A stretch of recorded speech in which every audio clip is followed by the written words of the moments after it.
दोस्तों, भारत की सबसे घातक और बेजोड़ मिसाइल ब्रह्मोस है। ये सभी जानते हैं।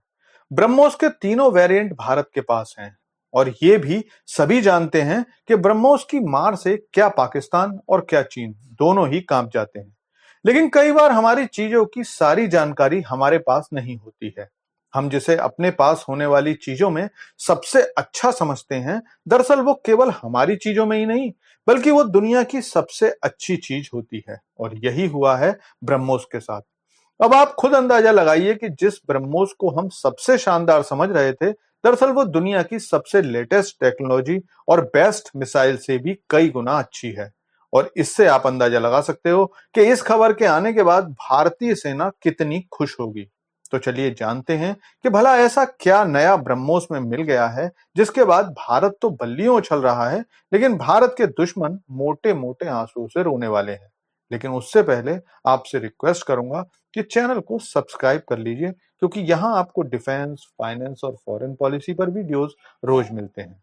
तो दोस्तों, इस पर दुनिया में किसी को शक नहीं है कि ब्रह्मोस भारत की सबसे घातक मिसाइल है। आवाज की रफ्तार से लगभग 3 गुना तेजी से चलने वाली ब्रह्मोस भारत और रूस ने मिलकर बनाई है। दुनिया के देशों की लंबी लिस्ट है जो भारत से ये रिक्वेस्ट कर रहे हैं कि भारत ब्रह्मोस उन्हें दे दे। लेकिन रूस यूक्रेन युद्ध से जो डाटा निकल कर आया है, उसके बाद ब्रह्मोस दुनिया की लेटेस्ट टेक्नोलॉजी और अभी तक माने जाने वाली बेस्ट हाइपरसोनिक मिसाइल से भी कई गुना बेहतर है। कैसे? चलिए बताता हूं। तो दोस्तों, सबसे पहले इस बात को समझिए कि रूस ने ब्रह्मोस के लिए जो टेक्नोलॉजी हमें दी थी, वो रूस की एक पुरानी मिसाइल P-800 ओनिक्स की ही टेक्नोलॉजी है।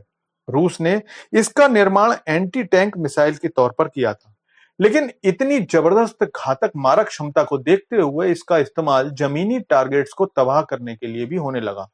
रूस यूक्रेन की लड़ाई पर जो रिपोर्ट प्रकाशित हुई है, उनसे पता चलता है कि यूक्रेन के डिफेंस सिस्टम को अगर सबसे ज्यादा किसी मिसाइल ने चकमा दिया तो वो थी P-800 ओनिक्स। खास बात यह है कि इस तरह की रिपोर्ट केवल रूस ने ही जारी नहीं की है, क्योंकि अगर केवल ऐसा होता तो रूस पर आरोप लग सकता था कि वो अपने हथियारों के तारीफों की कसीदे पढ़ रहा है।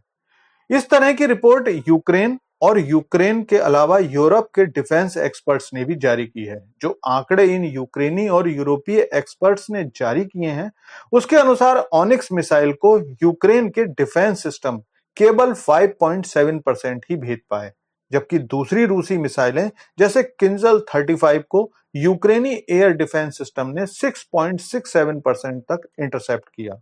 यहां ये याद रखिएगा कि किंजल 35 एक हाइपरसोनिक मिसाइल है।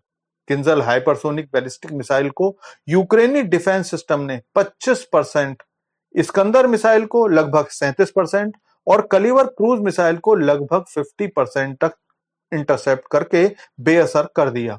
मतलब अगर रूस ने 100 कलिवर मिसाइल यूक्रेन पर छोड़ी तो केवल 50% ही अपने टारगेट को हिट कर पाई, जबकि 50% को यूक्रेनी डिफेंस सिस्टम ने मार गिराया। और किंजल मिसाइल जो हाइपरसोनिक मिसाइल है, इसकी 100 में से 25 मिसाइल यूक्रेन ने तबाह कर दी, जबकि 100 में से केवल 75 मिसाइल कामयाब रहीं। जबकि P-800 ओनिक्स, जो कि रूसी ब्रह्मोस कही जा सकती है, उसकी केवल 5% मिसाइलों को ही यूक्रेन के डिफेंस सिस्टम रोक पाए। यहां यह ध्यान रखना जरूरी है कि यूक्रेन के पास अमेरिका और यूरोप द्वारा दिए गए पैट्रियट मिसाइल डिफेंस सिस्टम है, जिन्हें अमेरिका बेस्ट डिफेंस सिस्टम बताता है। केवल 2 रशियन मिसाइल रूसी ब्रह्मोस ओनिक्स से बेहतर प्रदर्शन कर पाई, जिनमें किंजल 22 लगभग 100% टारगेट हिट कर पाई और इस्कंदर एम लगभग 96% टारगेट को हिट करके दूसरे नंबर पर रही। लेकिन ओनिक्स की सफलता से केवल भारत ही नहीं बल्कि फिलीपींस भी बहुत खुश होगा, क्योंकि फिलीपींस ने भारत से ब्रह्मोस मिसाइल खरीदी हुई है। और ब्राजील, अर्जेंटीना, इंडोनेशिया, मलेशिया और क्यूबा भी इसे खरीदने को तैयार बैठे हैं। और इसे ही कहते हैं लॉटरी लगना, क्योंकि इस रिपोर्ट से भारत को अरबों रुपए का फायदा होने वाला है। मतलब ये कि भारत की लॉटरी लगने वाली है। ब्रह्मोस या ओनिक्स की इस सफलता पर आपका क्या विचार है? कमेंट करके बताइए। Thanks for watching.